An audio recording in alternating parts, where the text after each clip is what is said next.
જય માતાજી, જય શ્રી રામ, હર હર મહાદેવ. કેમ કે આજે જાણ છે અમારે ફુલરામાં હું ભીખુભાઈ બી નીકળી ગયા ફુલરામાં તરફ જવા. પછી રસ્તામાં પહોંચ્યા. રસ્તાનો નજારો મિત્રો એમ હતો માણાના ટોળા આવવું પડતા હતા. પછી આવી ગયા બાટવાના ગેટે. બાટવાના ગેટનો નજારો મિત્રો એમ હતો. બાટવાના ગેટેથી ગયા અમે હાલતા ને આવી ગયા બાટવા ગામમાં. બાટવા ગામમાંથી અમારે નજારો પર બાટવા ગામનો પરફેક્ટ બજારનો નજારો જોવા મળ્યો. પછી રસ્તામાં આવી ગયો ખોડેલનું મંદિર. કેમ કે અહીંયા તો માતાજીના અઢળક પરચા. પછી મંદિરે માતાજીના દર્શન કરવા ગયા હું ભીખુભાઈ બી. ભીખુભાઈ લીધું શ્રીફળના કર્યા ધૂણાના દર્શન કરીને ભીખુભાઈ ત્યાં આગળ હાલતા.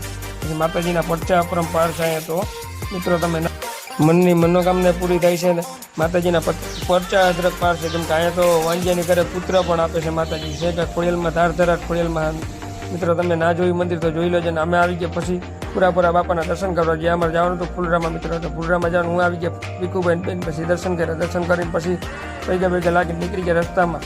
કેમ કે અમારા રસ્તાનો નજારો પણ એમ હતો. આજનો મિની બ્લોગ આવીને પૂરો મિત્રો. જય શ્રી રામ, હર હર મહાદેવ.